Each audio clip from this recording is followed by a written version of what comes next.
And I broke my own pot. Yeah, created my own damage, but thank you. Thank you, Lord. He'll put back the broken pieces again. Humpty Dumpty ain't the only one that had some folk to put them back or try to put them back, but I thank God that God has put you and I back together again, and we are vessels that are worthy for his use. I want to hang my hat today. Thank you, God. Thank you. And the next of a text that is there, 2 Samuel chapter 11. Today, if you would, allow me to preach and talk about, 2 Samuel chapter 11 and chapter 12. I just read a few verses for you in those places. Yeah, thank you, God. Hallelujah. We give you praise. In 2 Samuel chapter 11, you find these words. And it came to pass after the year was expired, at the time when kings go forth to battle, that David sent Joab and his servants with him, and all of Israel, and they destroyed the children of Ammon, and besieged Rabbah. But David tarried still at Jerusalem. And it came to pass in an evening tide that David arose from off his bed, and walked upon his roof, the roof of the king's house. And from the roof he saw a woman washing herself. And the woman was very beautiful to look upon. And David sent to inquire after the woman. And one said, is not this Bathsheba, the daughter of Elam, the wife of Uriah the Hittite? David sent messengers and took her, and she came in unto him, and he laid with her, for she was purged from her uncleanness, and she returned unto her house. I want to go to chapter 12 because it doesn't read there. Let me read a couple more of these here. And the woman conceded, verse 5, and sent and told David and said, I am with child. And David sent to Joab, saying, send me Uriah the Hittite. And Joab sent Uriah the Hittite. Let me go to verse, if you would, chapter 12, verse 13 and 14. 13 and 14. Yeah, verse 12, chapter 12, verses 13 and 14, if you will. Verse 13 said, and David said unto Nathan, I have sinned against the Lord. And Nathan said unto David, the Lord has put away thou sins. Thou shalt not die. Verse 14. Howbeit, because by this deed thou hast given great occasion, listen to this real good, great occasion to the enemy of the Lord to blaspheme. The child also that is born unto thee shall surely die.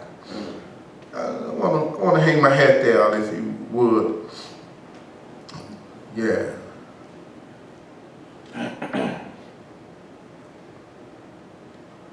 Yeah, they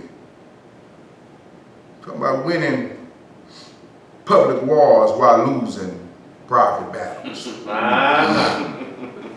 Talk about it. Winning public wars while losing private battles. Yes, sir. No doubt all of us in this room know what it's like, and those that are via social media knows what it's like to actually have what is considered a public win. That is when you experience something in terms of victory, and you're not the only one there to know, and therefore there are others who look upon and see that you have had a public win. And oftentimes that people cheer and jeer and celebrate you, not knowing in terms of that what is going on with you privately. All too many times, many of us in here experience and we cheer and we jeer folk and people that are having public wins, but yet they're losing private battles.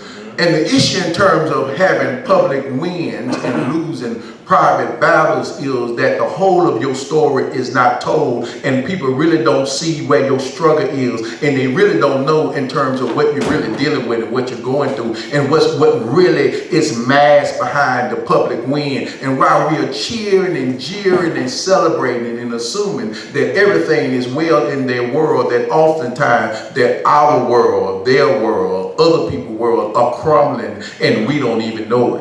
And the sad thing, that's as Jay-Z reminds us in his album, he reminds us in his songs, he says, I'm catching hell. Nobody cares about what I'm going through publicly. Nobody cares what I'm dealing with. They don't care anything other than the fact that I just, again, continue to give them public wins, give them records and music to dance by. They don't care in terms of how my world is crumbling and what I'm going. It's like a jungle, he says. And all too many times that many of us create worlds in terms of where we have public wins but private losses, and because we're having private losses, nobody really know what you're dealing with, and therefore often when your real world, when your private world become part of your public world, then now people understand that there's been more going on with you in terms of what they've been celebrating. Thank you, God.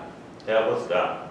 Bill Winston, 1935, started what you and I know either by experience or through the experience of some family member or someone else we know. Started what was called AA, Alcohol Anonymous.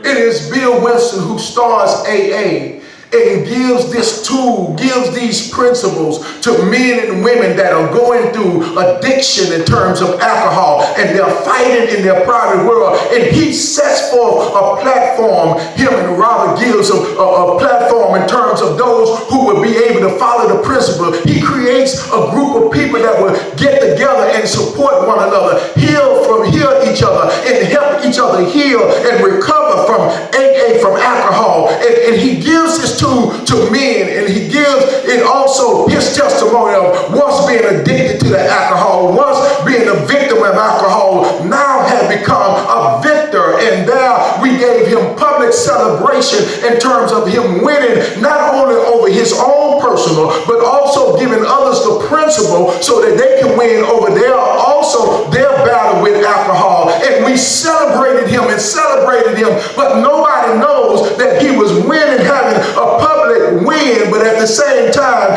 losing the private battle.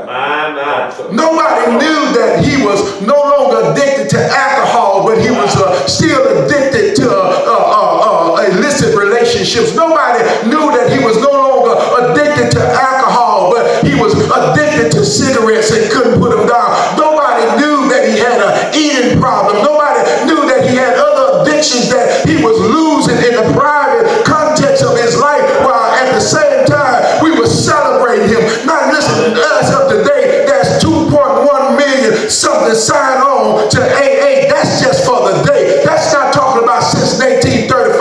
How many have come through? Billions have come through and have lived on the principles that Bill Winston set forth, and therefore he gave us all some public wins, but at the same time could never deal with his private battle with his own addiction, because he conquered a symptom and never dealt with the source. And all too many times, you and I, because we have a whole lot of public win, never deal with the real source of our problem. And we learn how, like with David, how to just cover it up. We learn how to let the crowd celebrate us at the same time, but we live in our privacy of our own context, knowing that we're losing when people think we're winning, knowing that we don't have it together when we think we have it all together, knowing that we are losing ground when they think that we're gaining ground, because all of us have lived in the context of believing that sometimes our public celebration of what people say about us is more important than what we personally know about ourselves.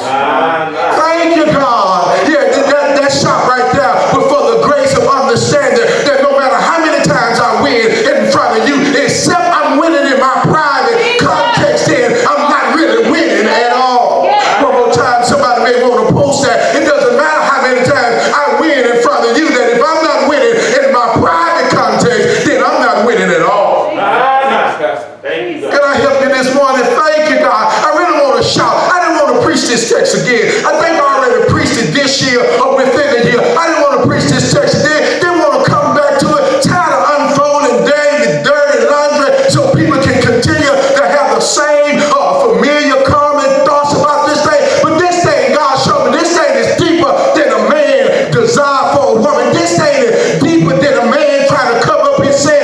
This thing has something to do with that you and I that will allow the public and let people make us think that we're somewhere that we're not, that make us think that we're someone that we're not, and we lose contact and we lose the reality of who we are and whose we are and how we are and who we are accountable to the point where we become delusioned thinking that we're really king of kings and we're just a king. You just a queen, baby. You ain't done. And as long as it's a done, we still always have to give accountability to.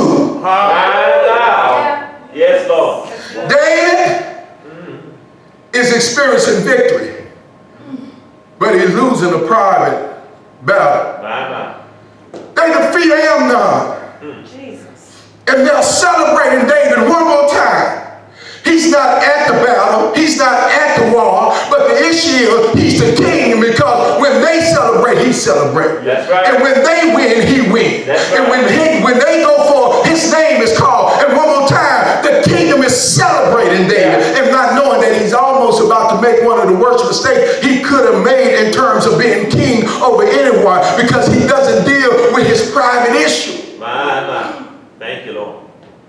Can I take my time to unpack this morning? Yes, sir. Help us. I discovered that you and I lose our private battles while we celebrate private wars when we get what we want, but we don't do God's will.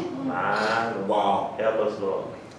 That every one of us wake up in the morning, we read and we know and we're conscious of God's will. We know what God wants from us. We know what God requires of us. We know how God wants us to line up. We know how God wants us to live. We know in terms of how God wants us to treat others. We know in terms of what God wants in terms of the respect of others. David does not live before the law. He's after the law. So he knows the commandments. He don't live before there was a law like Abraham. He doesn't live in those days. He lived after the law of Moses. So he knows that he should never ever put another God before God. He knows that you should not cover your brother oxen or ass. He knows that thou shalt not commit adultery. He knows you should not commit murder. And because David thought he was who he was, thought that he can violate what God says, because David was more about what he wanted than he was about God's will. And many of us, because we go after get what we want, and because people will celebrate you for your hustle.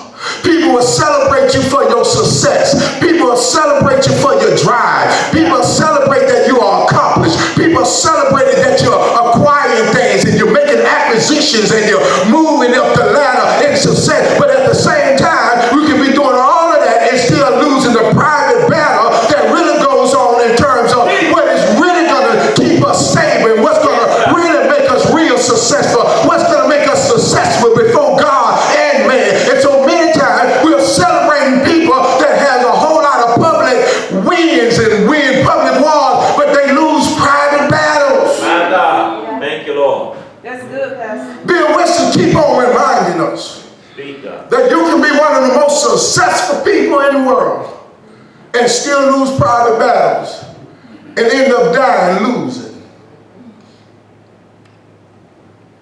How many people have you celebrated? How many people have I celebrated? We thought about them winning. We looked at their accomplishments and we looked at their acquisitions. We looked in terms of where they live and what they drove and what they was wearing. We looked at their network in terms of adding up their dollars and their cents. We looked at it in terms of how much presence they had in terms of media and popularity, and we celebrated. Just this week I was thinking about, matter of fact, I was strolling on Facebook and I ran across Mike Tyson Young Mike Tyson, 22 years old, just married Robert Gibbons. He was winning championship after championship, beating men after men, and he was losing a private battle. And he didn't know in terms of what was called a bad marriage and divorce. He was winning and beating men and beating giants and beating people that were strong in the ring, but he was losing in his private context. And he was talking about when Brad Pitt showed up at his house one morning. When he got there, Brad Pitt showed up after that with his wife, they was going through a divorce. He was trying to say, I ain't mad at Brad Pitt, but at the same time, you and I know that private loss eventually made it into his public world. Yes, sir. Thank you, God. My God. That when we come to the text, there's a public war that is being won, and there's a celebration of the king and the king's men, and that's a celebration, but there's a private battle that's being lost. And though David is about to get what he wants, he's about to walk out the will of God. And whenever you walk out of God's will, you're about to get some things you don't want. Jesus. Be careful in thinking that you can get what you want, Wow. and at the same time not get what you don't want when you walk out of God's will. One more time in here, and that's for me and for you, that whenever you and I walk out the will of God, we may get what we want. Yes, sir. But you're also going to get what you don't want. You may have a whole lot of pleasure, but with that pleasure, there's going to be some pain. You may get popularity, but with that popularity, there's going to be some loneliness. You may get a material wealth, but at the same time, you're going to have some material losses. Yes, sir. My God. Because the truth of the matter, that whenever you and I get what we want, but we don't do God's will, we're guaranteed that we're going to experience loss.